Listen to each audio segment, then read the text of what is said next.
Magandang gabi at ngayon ay subukan natin mag-react sa video na full speech video ni Sara Duterte. So let's begin.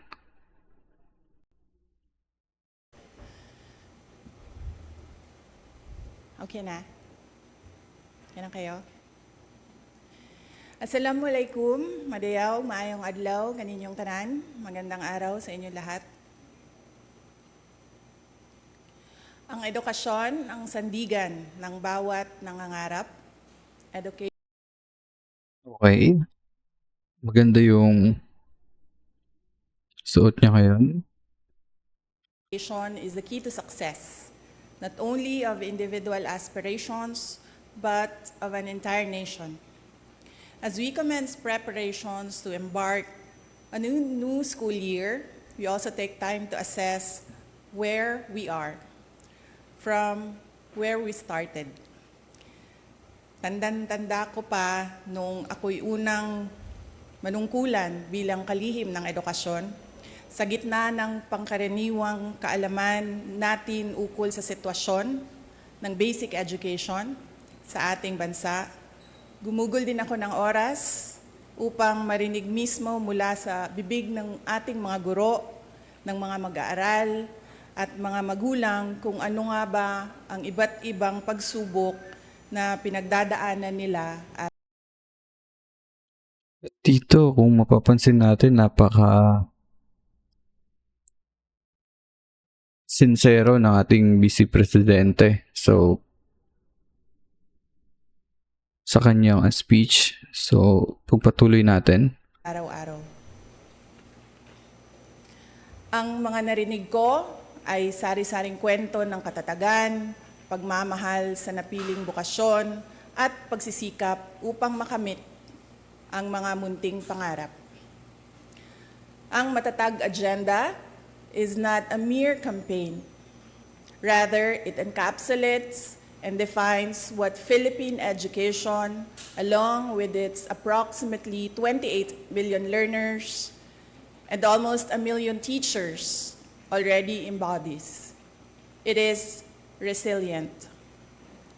Our children are the children of heroes. They deserve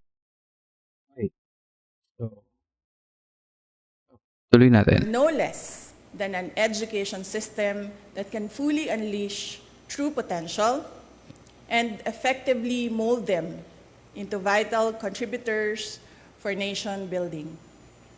As I speak before you today, I speak of the road we have traveled thus far. 2 years since we accepted the gargantuan task of heading the basic education sector, we have taken big steps towards institutional reforms through the improvement of our curriculum, the acceleration of basic education infrastructure and facilities, the promotion of learners' safety and well-being, and the provision of much-needed support for teacher quality and welfare. In the last 24 months, DepEd has launched a new curriculum for kindergarten to grade 10. As we open our schools on July 29, we highly anticipate its nationwide implementation. Our curriculum, however, is a mere scrap of paper without the necessary resources for its effective delivery. In order to provide resources such as textbooks, supplemental reading materials, as well as learning tools and equipment, we took strides to improve the procurement process within the department. By the first half of the year, we are on track to complete our textbook procurement as well as the purchase of e-learning cards. The fact of fiscal restrictions and inadequate resources is known to all. Therefore, DepEd has had to innovate in the provision of basic education facilities.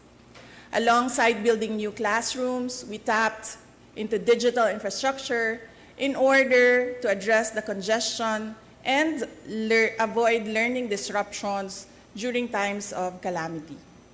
Today, an additional 2,000 last-mile schools have been given internet connections through satellites, while 305 schools have been connected through fiber internet. By the end of 2025, we aim for all schools to be connected. With the emergence of technology and social media, our learners also face new and emerging challenges. Hindi biro ang maging mag-aaral sa panahong ito. In order to provide a safe and conducive learning environment for our learners, we have launched a centralized reporting system through the Learners' Rights and Protection Office. By providing a hotline, we remind each learner that they are never alone. We continue to provide awareness and work with partner agencies to shield our learners and teachers from all forms of abuse, illegal drugs, terrorism, insurgency, and all forms of criminal activities. In our thrust to promote inclusivity, we continue to strengthen the alternative learning system and our special needs education. No child should be left behind. Teachers are truly the cornerstone of any education system. We have worked tirelessly to address your concerns through the National Educators Academy. We have provided avenues for teacher training and professional development. We have provided personal accident insurance to assist our teachers when they need it most. We have removed all administrative tasks to unburden our teachers, to bring them back to the classroom, and to allow them to focus on teaching. We have also given our teachers their much-needed rest, a 30-day, no mandatory or voluntary tasks break, which they... So, parang yun lang ito nangyari sa term ni Bibi Sara. So, napakaganda nitong programa niya. Sayang naman at sana ay pagpatuloy pa ito sa ng susunod na hawak sa DepEd Secretary. So, ituloy natin. we are currently enjoying as we speak. I did not do this alone, nor do I claim to have done so. I would like to take this moment to express my profound gratitude to those who took part in this journey. To our partner agencies in the national government, thank you for your commitment towards a whole-of-government approach for basic education.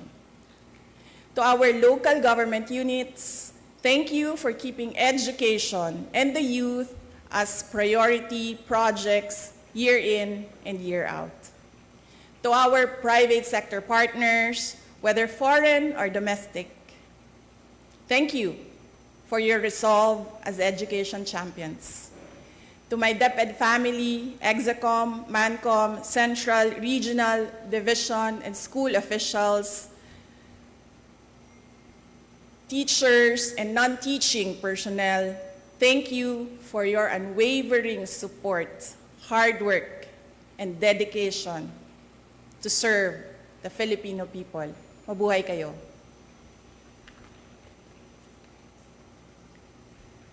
To our teachers, words can never capture how grateful the nation is for your sacrifices, for your passion, and for your unrelenting commitment to rearing the youth.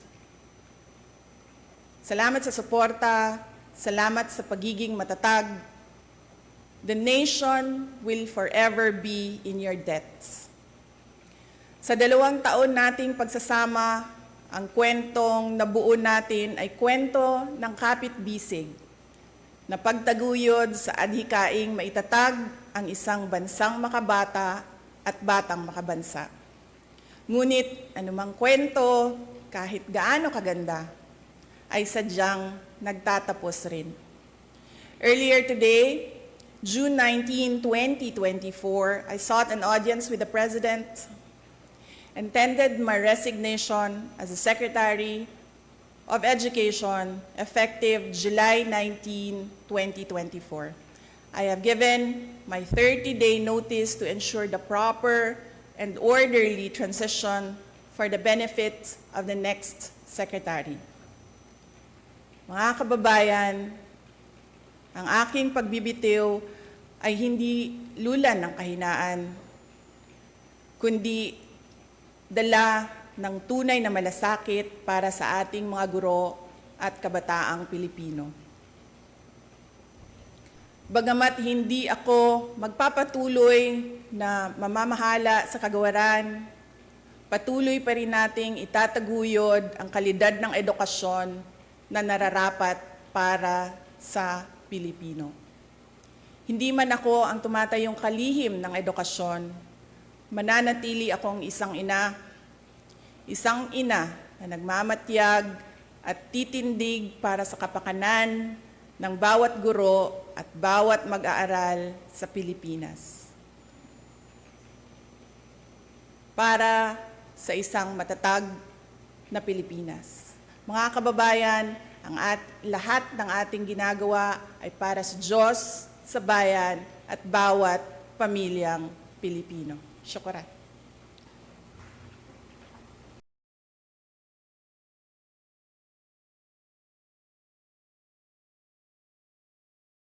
Okay, yun lamang. At ano kaya yung susunod na habang ni Beefy Sara? So